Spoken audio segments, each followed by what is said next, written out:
Hi, my name is Coach Tang. I specialize working with adults to fine-tune their freestyle. And a lot of people come to me from as a beginner as they wanted to learn freestyle to do their first triathlon, or they wanted to improve their personal best at swimming under 25 minutes for 1500. My longest distance I've swam as a swimmer is 20 kilometers around part of the Tioman Island in 2010.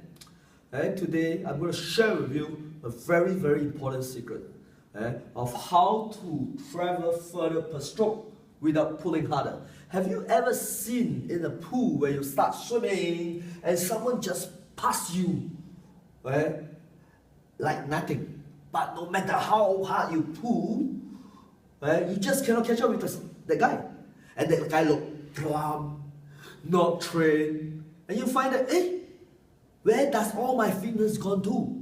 You'll be frustrated. I've trained day in, day out, every day in the pool, but the guy just passed me up like nothing. And sad to say, I'm one of the guy. I don't train, but I can finish the Swim Expo Asia that we do last year, 8.35 kilometers, with less than 4 training sessions. So now I'm going to share with you the secret of how to swim further without getting yourself training harder and pulling harder. So the secret is the stroke switching timing.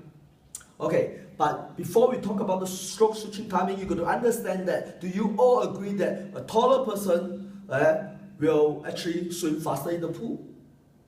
So does a longer boat. So the whole idea is to get our body as long as we can. But sad to say that I'm only 1.62 and I'm the tallest in my family, so I got to brain my mom. But do you see that when I extend my arm, suddenly I'm actually 1.8 and above? And the most streamlined position when you are swimming is in this position on the side. We call it skating. The whole idea is to get into this position as long as you can without losing momentum.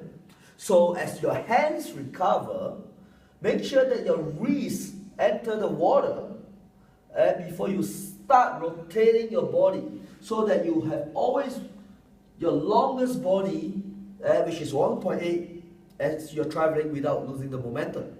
But if you actually start stroking before you recover, you become 1.62 again. Or if you get this, then before you start to pull, you lost all the momentum. Then you got to start pulling. This is what we call catch-up stroke.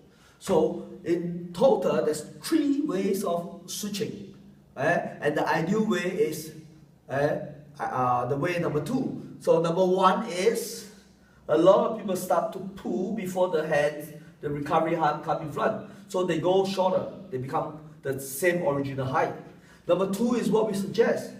Make sure that the wrist is inside the water, you get into this position before you start to rotate, so that you always have one hand in front of you. The third way is, we call it a catch-up stroke. Then you start to pull. And when you do this, your body is flat, you can't engage the gravity, you can only pull, rotate, pull, rotate. That gets your arm tired. So remember, get your hands in front of you, wrists inside the water, and start rotating from the hips. And that's the best timing for rotation. Okay?